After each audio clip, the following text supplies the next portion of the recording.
guys, this is the Retro Flora podcast. I'm Brenda. And I'm Charmy, and we're just two crazy sisters with an opinion and a channel. If you like true crime, conspiracies, and supernatural shit, then this is your channel. Okay guys, so today we're doing a conspiracy, or more like conspiracies, because it's multiple ones. We're going to talk about Walt Disney and all the Disney related conspiracies. Ooh, and I really love Disney. Yeah, we're like two Disney lovers. We used to have passes, but now we don't. So we're gonna give you like just some history on Walt Disney before we like dive into the conspiracy theories. Well, let's get into it. Walter Elias Disney was born December 5th, 1901 in Chicago, Illinois.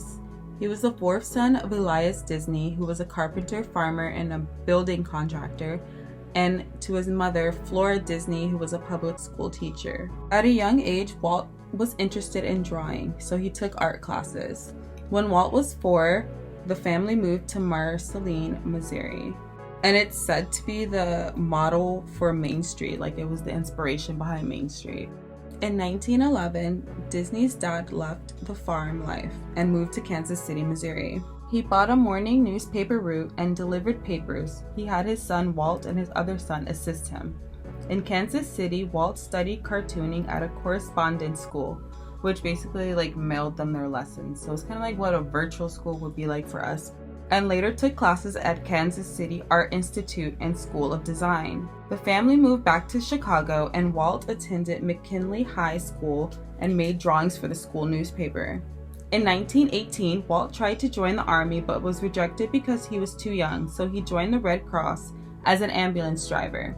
Walt returned to Kansas in 1919 and worked as an apprentice in a commercial art studio where he met Ub Iwerks.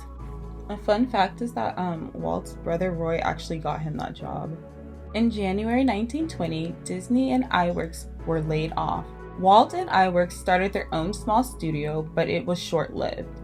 Disney started working for Kansas City Film Company and produced commercials using the cutout animation technique, a form of stop motion in which the characters or props are cut out of from materials such as paper, cardboard, photographs, or fabric.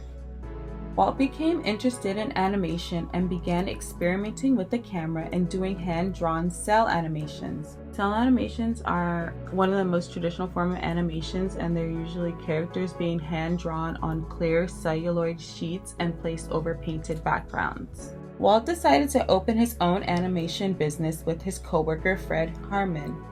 Walt and Fred made a deal with a local theater in Kansas City to screen their cartoons, which they called Laugh-O-Grams. They were a hit, and Walt got his own studio, which he called Laugh-O-Gram. Walt was able to hire a few employees, including Iwerks and Fred's brother Hugh.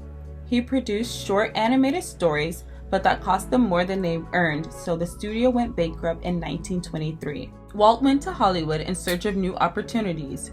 He only had $40 in his pocket, which in today's today's currency? Yeah, sorry, with inflation, whatever, it's a $706, so that's how much money he had when he moved here. Walt tried looking for work without success and decided to send the last short film he did, Alice in Wonderland, but I also saw it was Alice in Cartoonland, so I'm not sure which one.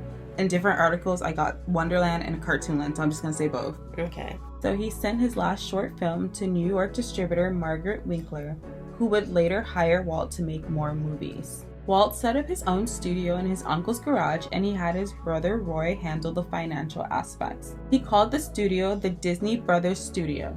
In 1925, Disney hired Lillian Bounds. They began to date and were married July 15, 1925. Their marriage lasted over 40 years. Disney created Oswald the Lucky Rabbit, and it was distributed by Universal Pictures. When Margaret's husband asked Disney to continue the series for a lower wage, he refused. The Disney Brothers Studios would break away from their distributors and create a new character named Mickey Mouse. In the beginning, it did not attract much attention, but Walt added sound to Mickey, having himself as his voice. In 1928, Walt created Steamboat Willie.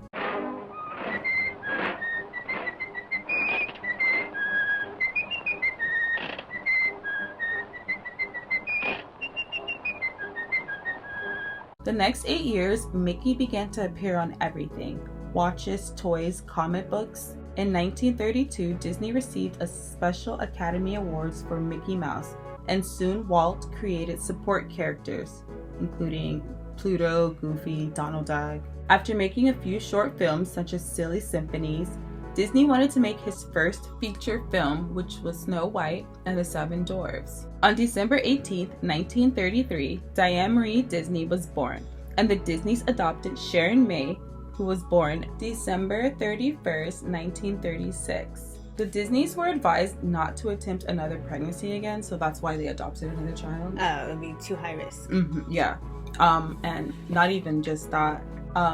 Lillian suffered from miscarriages before and after Diana, so that's why they were like, we're just not gonna do any more pregnancies, and that's why they adopted. In 1934, Disney made plans to make Snow White regardless of people telling Disney it was a risky move.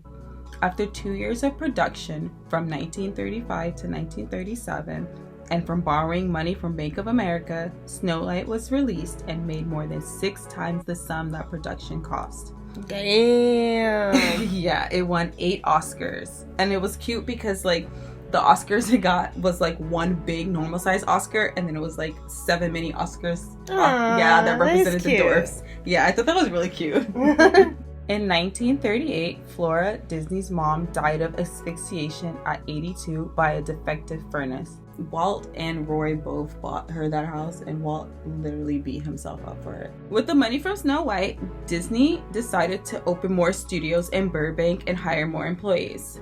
Walt then released Pinocchio and Fantasia, which both did bad financially. In 1941, several employees went on strike about the low wages. At first, Disney refused, but later agreed to their demands. He was afraid that the strike would have a bad image for his name and company. A fun fact though is that when they were striking, it was like during the production of Dumbo. Oh my god. Yeah. Shortly after Dumbo, the United States entered World War II. Walt began to make propaganda films for every branch of the United States Armed Forces. He created anti-German and anti-Japanese films. He wanted to portray their countries and their leaders as manipulative and without morals. One of the films that Disney created was Donald Gets Drafted. It stars Donald Duck, who gets drafted into the United States Army. So, like, can you imagine seeing like Donald Duck in wartime? Like, just, we're about to fight the Nazis and all the other propaganda that Disney was putting out there. Mm-hmm. Yeah, that was just one I thought was interesting, that they made a film called Donald Gets Drafted. So, the title says it all. Right, it really does. In 1942, Bambi was released, and Disney went on to make Alice in Wonderland, Peter Pan, Cinderella, all in the 1950s. Disney also produced a few educational films on the space program. So, like, you guys, Disney was obsessed with space, which is why if you go to Walt Disney World, you'll see like they have like those different Mission to Mars, yeah, and space type things, because he was very fascinated with Tomorrowland. Yeah, he was very fascinated with technology too, like his inspiration for Tomorrowland and him, but like he really did want to see where technology was going. Yeah. In the late 40s, Disney started working on sketches for his idea of an amusement park. The concept for Disneyland started when Walt Disney took his daughters to a carousel ride in Griffith Park. While watching his daughters play, he wanted a place where families can come together and enjoy each other. In 1948, he began planning his construction for Disneyland. Originally named the Mickey Mouse Park, and then Disneylandia, before settling on Disneyland, which I think Disneyland was the best option for all three. Oh man, Mickey and Friends sound fun. We're gonna go to the Mickey and Friends Park? Mickey and Friends, y'all! Hey! The original concept was only supposed to be 8 acres, but then he wanted to add more and more rides to the place, so they upped it to 160 acres, leading them to buy a big plot of land in Anaheim, California. With $17 million, and 1 year later, Disneyland opened its doors to the public for the very first time. I wonder how much that is in today's money. Let's look it up. I have no idea. Okay, it is about $191,463,134.33. Damn! That is so crazy! That is so crazy! Good God, inflation has gone up. Oh, that just makes me real sad though. Yeah. Like, money ain't worth nothing. On Sunday, July 17th, 1955, Disneyland opened its gates for the first time with 18 rides and attractions and 5 lands, including Adventureland, Frontierland, Fantasyland, Tomorrowland, and Main Street, USA. My favorite is Adventureland. I don't know. I have a hard time picking what my favorite park is. If I had to guess now, it would also be Adventureland. But I also do love Tomorrowland, you know? No. No, I like Adventureland way more. Yeah, and maybe you could throw in Fantasyland. You see your girl on some of them rides. I just thinking like, what part do I spend the most time in? I guess it would be Adventureland. Adventureland and New Orleans Square. Yeah, I like love on that New side. Orleans Square. I love Adventureland going right into it. Yeah, I think that's like where the only ride I like in Tomorrowland would probably Star Tours and Space Mountain, and those rides are like always long. Well, not Star Tours. So Space Mountain is definitely gonna be long, you guys. Yeah, if you ever go, you just hope and pray no one's there. Right. So you can ride Space Mountain. If you walk into that park and it says Space Mountain is 20 minutes, I don't care if you normally go to Adventureland. You need to go straight to Tomorrowland. Because no. Like, it's never 20 minutes unless it just broke down and it's about to come back. The park's admission was just $1. Imagine that, $1. Let's go see what that would be like today. And it would be $11.26, which doesn't make any fucking sense. Cause why is it like over like nearly $200 for a single ticket? And that's just for one park. You know what? That is it should be $11. That's what they said. It should be $11. That's not for one park. $200 is for a 1 day hopper. Okay, but like, so cut that in half, $100. You still got $11 for $100. Yeah, you guys, we got ripped off. But you know what? There's a lot more stuff. That's true. There's only like 5 lands right now. Yeah. So I get it. Not to the price of how much I paid for it right now, but I get it. But also like food. Like, that's a lot. We still love you, Disney. Don't ban us. The park's opening was even broadcast. Now, I would like to say that the first day of Disneyland was not the best day at Disneyland. It was not the happiest place on earth that day. The weather was 101 degrees. Oh, heck no. Yes. Not only that, but because it was 101 degrees and even the floor, the asphalt wasn't all the way done yet, women's heels were sinking into the floor. I was about to say, because I know they dressed up to stuff like this back then, so I know they were in suits. Yes, their heels were sinking into the freshly poured asphalt, which was, hard to walk around in. Right. Due to a plumber's strike, Disney had to choose between working toilets or drinking fountains. What did he choose? What did this man choose? He chose restrooms, which I think was a good choice. Yeah, that's good. I mean, it definitely sucks that this day was 101. Yeah, but because it was 101, people were so thirsty, and so they had to buy, water and drinks from them, and they thought it was a big conspiracy that they had to buy it, they didn't have it. That's the true Disney conspiracy. Yes. Not only that, but half the rides kept breaking down, which meant a lot of people were clustered and waiting. You know what? I'm not even gonna talk crap because you guys only paid $1 to get in. So, Not only that, a gas leak forced operators to close down 3 of the 5 lands just hours after the park opened. Bro, I would have literally give my $1 back. This is just an epic fail. Give me that dollar. Honestly, I don't even know how they even survived with the opening day, but everything kept breaking down. How did he not go bankrupt after this? I don't know. But through all his hardships, Walt Disney learned from his mistakes. I mean, he couldn't sink any lower. And made the next day even better. And then we have Disneyland. Yay, where I spent all my money. Yeah. In 1965, Disney made plans to develop Walt Disney World. In early November 1966, Disney was diagnosed with lung cancer. Disney smoked pipes and unfiltered cigarettes, like a lot. Like, he smoked a lot. The good thing about that was that he never smoked in front of kids at Disneyland, so he always made sure to smoke in private. Okay, yeah. He was definitely smoking pipes and unfiltered cigarettes, so it was really bad. So on November 30th, Disney was feeling unwell and was taken to the St. Joseph's Hospital. On December 15th, 1966, Walt Disney died of circulatory collapse, which is an insufficient blood flow to the tissues of the body. It was caused by his cancer. He was cremated and his ashes are at Forest Lawn Memorial Park in Glendale, California. Walt Disney's brother, Roy Disney, finished Disney World.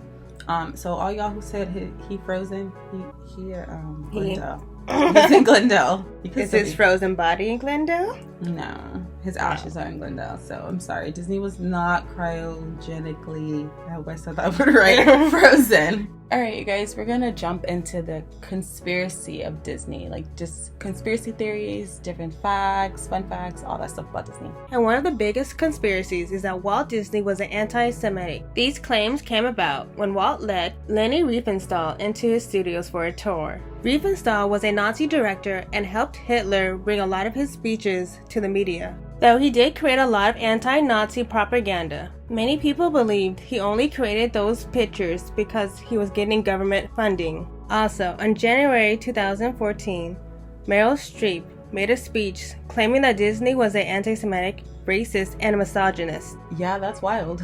But most of the claims are hearsay, except for when he did invite Riefenstein to his studio. That actually did happen, but it's also said that he promoted tolerance no matter what. Mm-hmm. So even if he had different views to him, he still like let you in.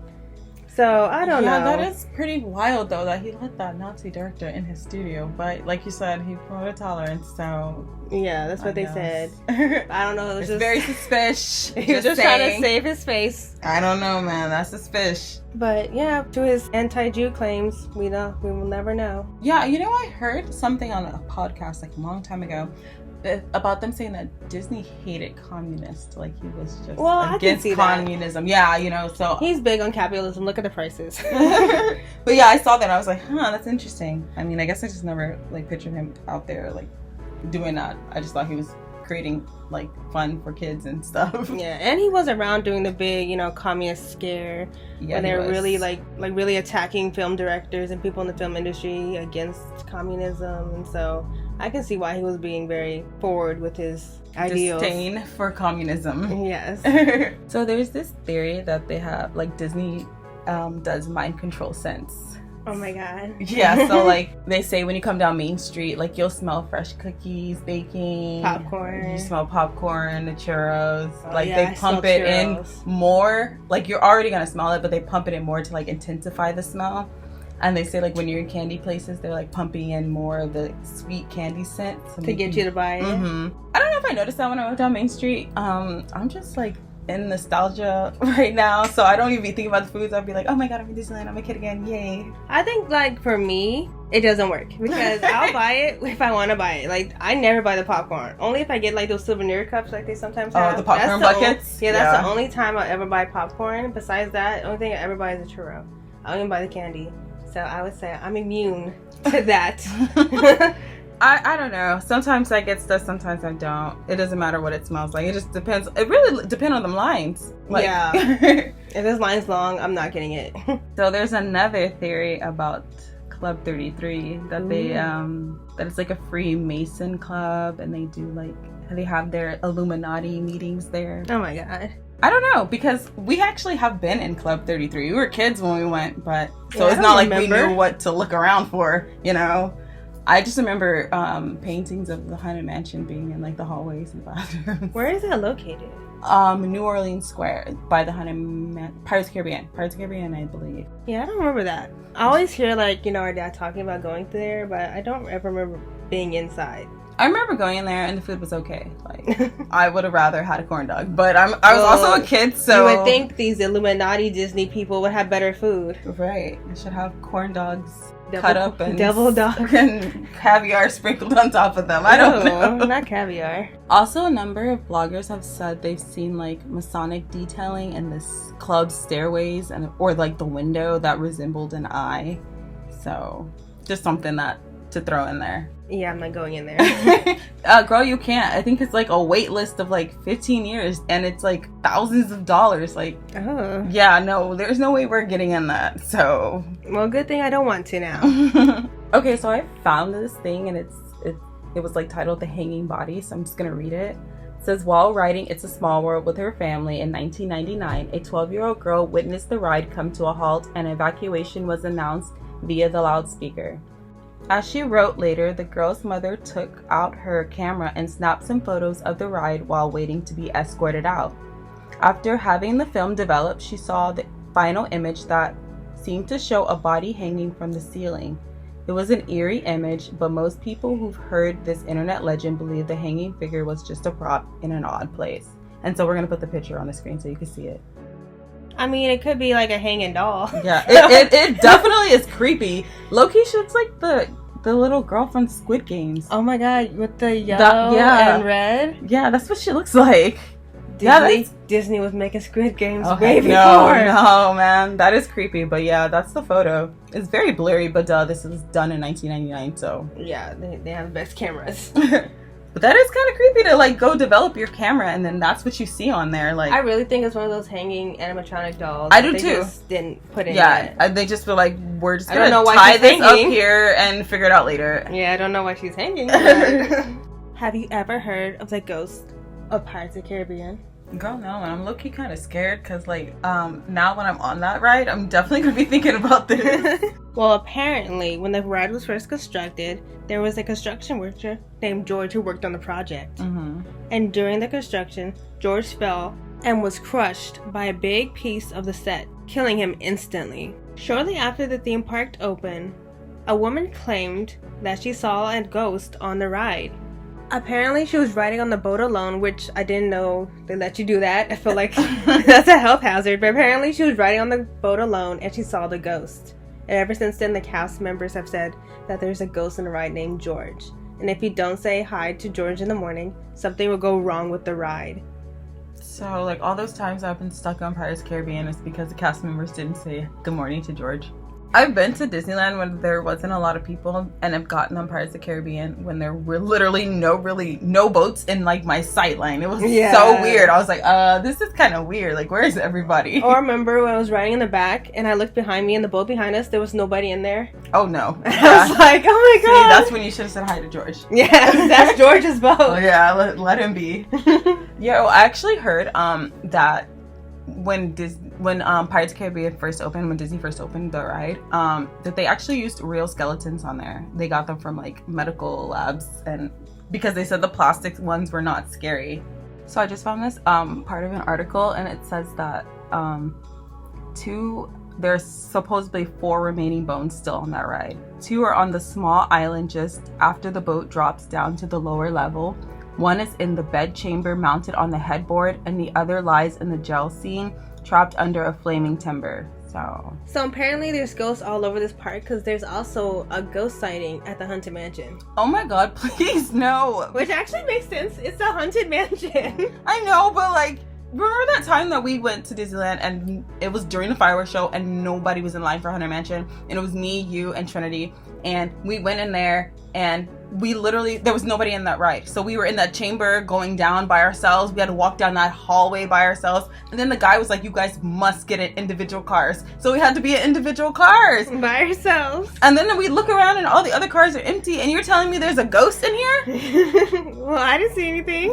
Girl, I was praying Except not to see anything. Hitchhiking ghosts. Yeah, well, I'm glad we didn't see anything. So apparently when the ride first opened, a guy got on the ride and was so scared that he died from fright. Like, through a heart attack. Yeah, I saw that article too. Okay, yeah, I saw that, and I just skipped over it. I didn't put it in there. I'm glad you brought it in there. And after, like, he died, they closed the ride down. But apparently, it probably never happened. Yeah, I heard that too. Mm-hmm. So I don't know. People haven't cited him. Poor man, just wanted to ride and died.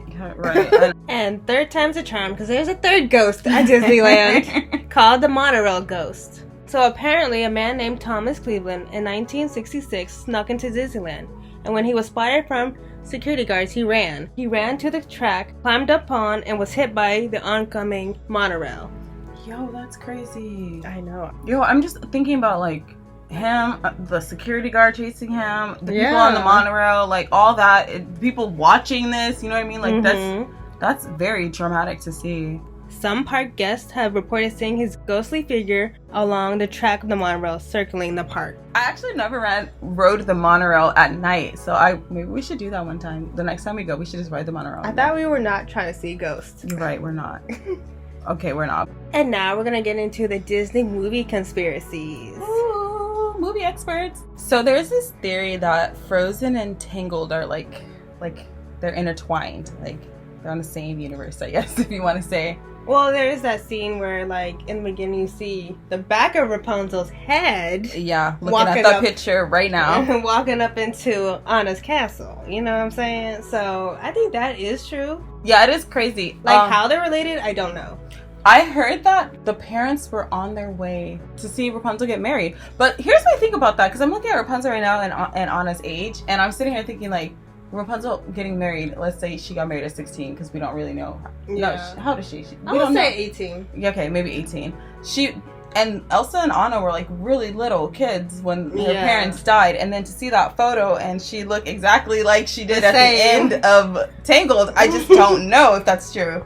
It's just a theory I heard. Also heard with that theory that the boat that sank is somehow tied into Tarzan, and then saw it also like was one of the shipwrecks that Ariel collected souvenirs from. So it was just a lot of intertwining of different Disney movies that I think it's cute and I think it's cool, but I don't think that that's it's what true. it is. Yeah. So another theory I thought was very interesting is the Cars theory. Okay. And so you know how in Cars the whole world is populated by cars, they're intelligent and everything.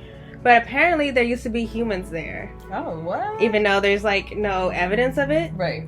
So apparently there's two theories. Apparently there were humans on this world or in this world, and that the cars overthrew them and became like, you know, the dominant species. Yeah.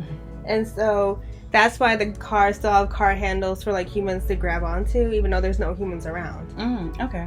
And the other theory is that there are still humans in the world. It's just that they made car life so adaptable that they're basically living inside the car. Like their brain waves and their mind is all synced up with the car. And basically the car is like their exoskeleton and they're just inside the car living in it. They've morphed with the cars. Yes, like that. Which I feel like is really weird and creepy.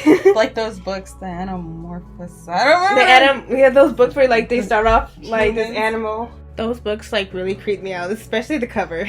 Yeah. Another theory I found very interesting because it's one of my favorite Disney movies is from Tangled. Oh yeah, that is yours. Yeah, so apparently Mother Gothel and the evil queen from Snow White are the same person. What? And I like this theory because they both look the same. In the beginning, they both have green eyes, they're both white, and they both have dark hair, and you see that in Snow White.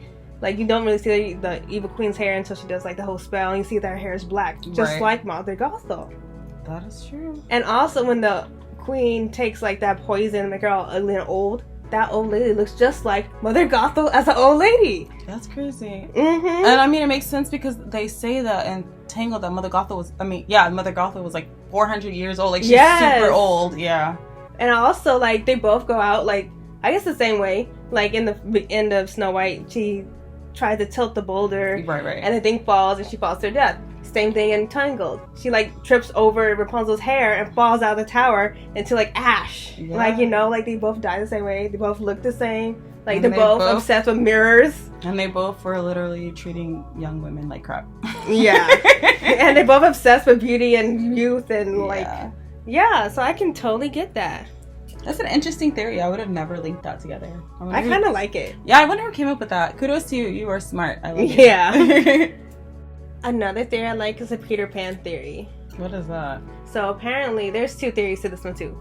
So first theory is that Peter Pan is actually the villain and that he's been kidnapping kids and like bringing them to Neverland to never grow up because he doesn't want to grow up either. Right. And so he wants like not to be alone because that sucks. So he takes kids that like won't grow up with him either. So they be like kids together. Wow. And if they want to leave, he kills them.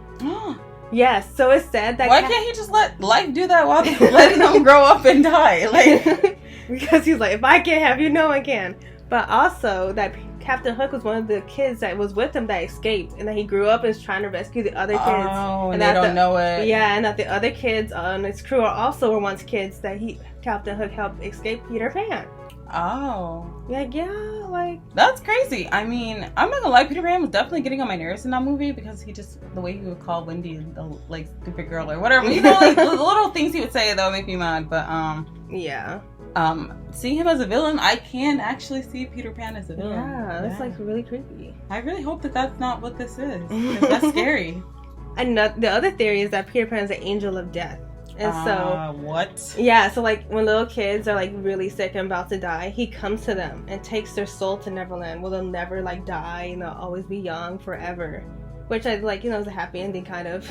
They still died. Yeah, because I'm like, where's their body? You just took their soul and their body's just there. Yeah, like I read that, I was like, oh my god, that's like really creepy. Yeah, I never thought any of this of Peter Pan. I just thought he just, I don't know what I thought. I really don't.